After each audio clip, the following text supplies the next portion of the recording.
Political science के question देखते हैं। Again are becoming more typical. President, prime minister, इनके बारे में तो सब जानते हैं। Question with reference to the election and removal of vice president of India, consider the following statement.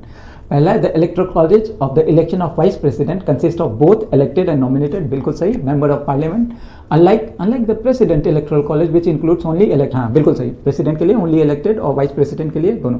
Statement 2 है the vice president can be remove from office by resolution of Rajya Sabha pass by special, नहीं and agreed by the Lok Sabha, simple majority में वो remove करते हैं, right, special majority नहीं चाहिए होती।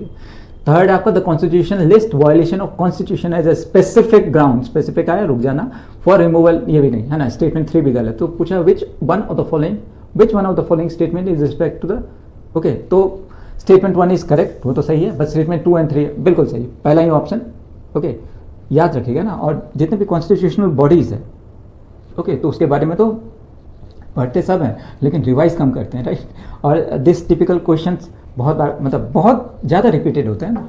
Vice president is elected by all members, elected nominated of the both house of the parliament. President is elected only by elected member of parliament and state assembly, okay. Statement 2 incorrect, the removal resolution must be pass by Rajya Sabha by an effective majority. Effective majority इसका भी मतलब समझिए, जो majority है ना, जो majority वहाँ पे प्रेजेंट है वैकेंसी को छोड़ करके, ओके, समझ रहे हैं ना। Majority of the member, total seat minus vacancy and agreed by the Lok Sabha by simple majority, okay, ये अपना इंपॉर्टेंट है ना।